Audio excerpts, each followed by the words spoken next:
Oh, Have you been doing a lot of interviews lately? oh my God, nonstop. Yeah, I have like 10 questions. Sure, whatever. It's kind of like all your whole career, like as Okay. the beginning. How did you get your start in comedy? Were you funny when you were little or in high school? Who did you admire? I watched nonstop comedy growing up with my parents.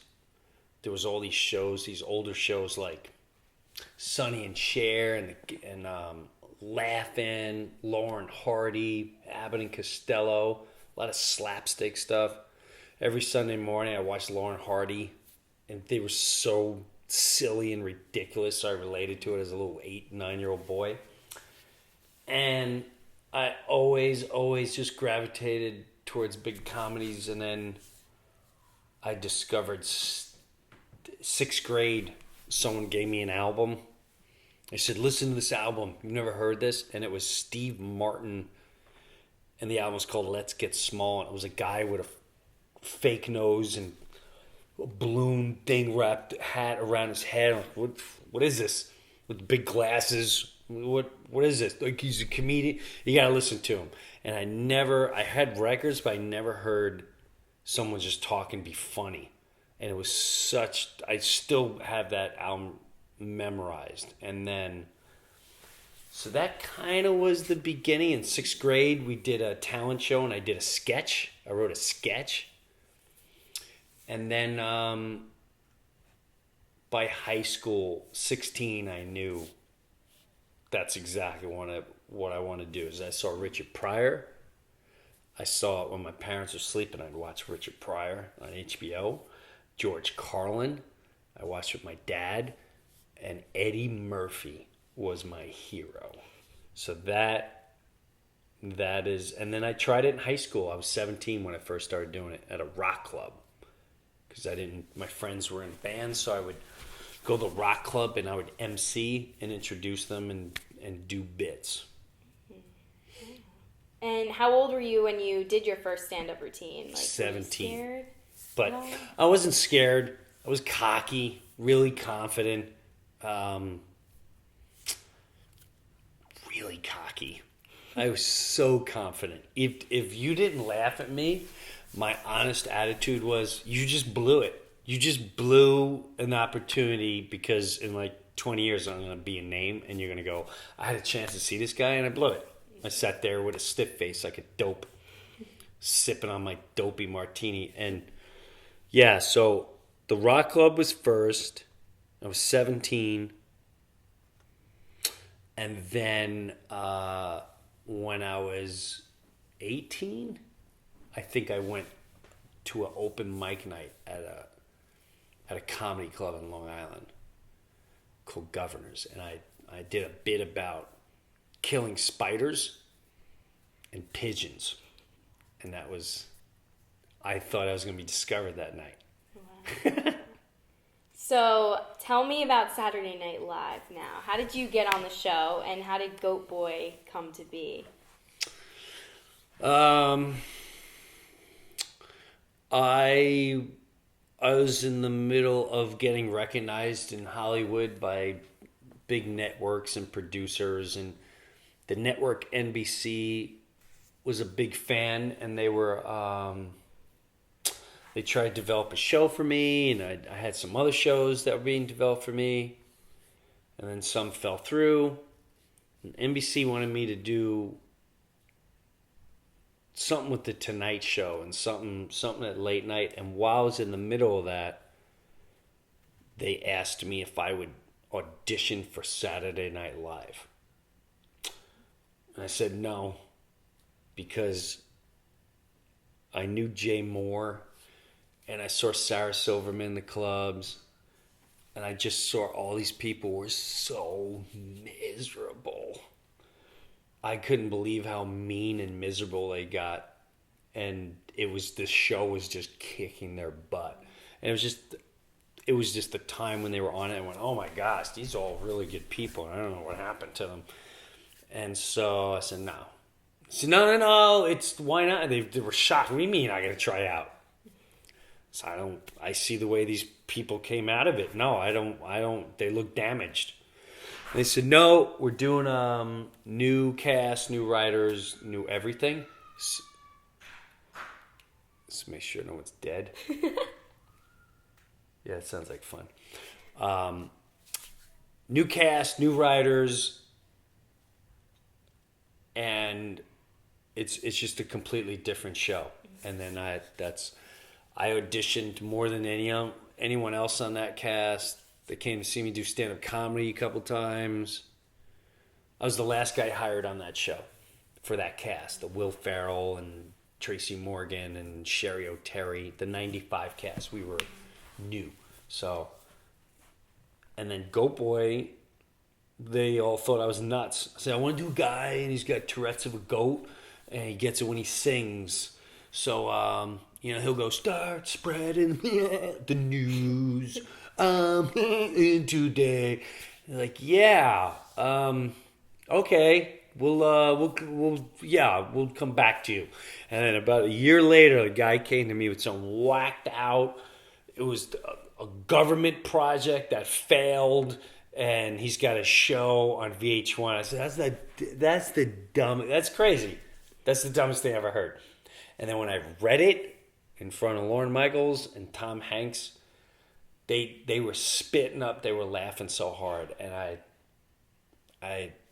had no clue that character become. I didn't know I'd end up with a doll. I got a doll. I'm in the museum. It's weird. It's kind of cool, though. I made my mark. That's pretty cool. So after Saturday Night Live, you did a movie called Half Baked, and what was that experience like? Oh, that was the greatest. Dave came to me and said, hey, man, I'm writing a movie. Oh, it was I want you to play the main guy. Because you don't even need makeup, man. You look fried all the time. And I didn't believe him. I just thought, like, yeah, okay, making a movie, sure. Like a real movie? Oh, okay, yeah, sure. Well, I'm here if you need me. And then it was a little while later, and then this big producer called, and he was doing all Adam Sandler's movies. And he said, hey, you really want to do this movie? And is it a real movie? I said, yeah. Oh, okay. And I remember reading the script. I never laughed so hard in my life to this day. I've never read a script that was that funny. So filming it, I never believed it was going to be a real movie. Even when we were there, like, this is how movies are done? It was so loose. It was so much fun. We hung out the whole time. We had so many great deep talks. It was one of the best experiences I've ever had in my whole life. It probably ruined it for any other movie I was to do, which really hasn't been a lot since then. So today you do stand up all over the world, and some of your funniest material is experiences with your daughters. So how do they feel about you using, like, their moments and... I get a little slack once in a while, depending on the subject. I try not to cross too many lines, but I think they know by now, if they don't listen or kind of stick to some of the rules, that it's going to be displayed for entertainment. And in this day of Facebook and Twitter and everything else, well, I'd rather get paid for that exposure rather than someone ridiculing you for it. So they're good with it. That's good. They're good. I don't think I cross too many lines, though. Mm-hmm. I try not to. So, you were very close with your dad, and you brought him on the road a lot. Did you enjoy having him with you? Oh my God, he was so much fun to have on the road because he was so funny, and I know he loved the attention. He loved being the star. It kind of took the attention away from me, so I really enjoyed doing a show, coming off stage, and I turn, there's a crowd, and they're all around him. And here's this little old guy, and he's just eating it up and flirting with women, and the guys are taking him out for beers. It was a huge bond for the two of us, and he was so funny, and it was the best thing that I could have ever had especially as a travel mate. And it wasn't just the movie I made, the More Than Me movie. I traveled with him for years. That's the only one I just filmed. Wow. So when you're not on the road, what do you like to do? What do I like to do? Yeah. I like playing wiffle ball. I like being outside. I have to be outside. It drives me nuts being in the house. So it's bike riding on major bike trails through the woods. Me and the girls will go hiking. Anything outdoors, I freaking love. Especially if it's up in the mountains. But anything local, I get on my bike. I'm constantly riding my bike around the neighborhood and through town.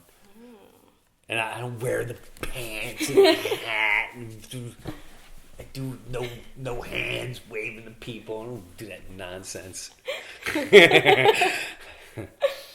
All right, so I'm going to change the subject a little bit. And I know you're a Mets fan. Yeah. And your recaps are great. So would you ever give up stand-up to be a sportscaster?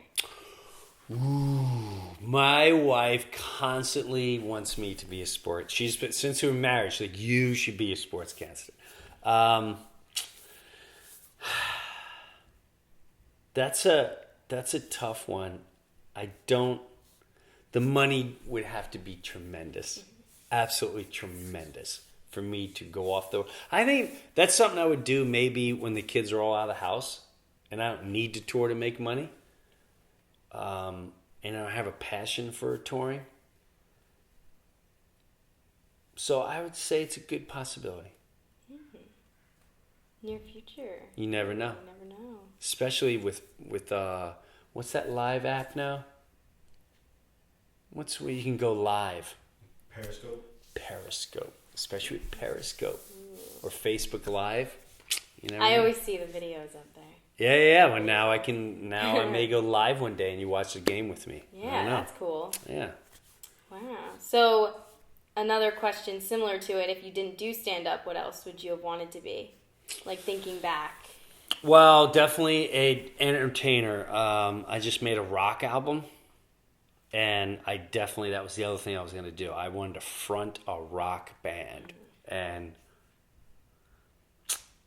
so frustrated I didn't do that when I was younger. I tried. It was tough to keep the band together. So I think that's the other direction I would have went. I would have been the front man of a rock band. So speaking of that, you just put out a heavy metal CD. How are you feeling about that? You excited? It's doing great. I'm proud of all the music. I got the lead singer of AC/DC to sing on it with me. It's ridiculous. And as we speak, it's up. My video, Old School, is up for Rock Video of the Week. So we have to, I need votes and all that jazz. But yeah, I'm really excited. I'm super proud of it. I think it's one of the best things I ever put out there in my whole life. Awesome. Are you going to tour at all? Oh, yeah. Yeah? Yeah. I got shows in Brooklyn. We're on a couple big festivals coming up. And then in the winter, I'm going to do a theatrical tour, which mixes storytelling, stand-up, and the rock songs with videos and stage. And it's going to be a full-blown eye candy show. And it's probably something no one's ever really seen. That's cool. So my last question, what are your plans for the future? I plan on the music world and mixing that world of stand-up music, storytelling for the next 5 to 10 years.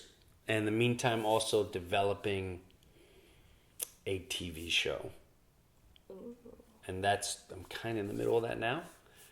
I haven't really dabbled in that world in a long time, but that business-wise, that's as far as I can see. I've noticed the older I get, the more focused I am. Stick to the passions and what you're really into at the time, and just put everything in it rather than go, before you just want to be a star, or you want to be in the limelight, or you want to be the big show person, and what happens is all these deflections happen, thinking this will bring you to the big thing, and then you get thrown off course. Where the older I got, the more laser focus I've had. So right now it's the record, album, putting out videos, touring it, develop a show. Maybe that show is ready a year or two from now. All right. Well, thank you so much. Yeah. Good luck to you. Fun. Thank you. Have a good one. Perfect. That was really great. Thank you. Oh, cool. You're Seriously. super welcome.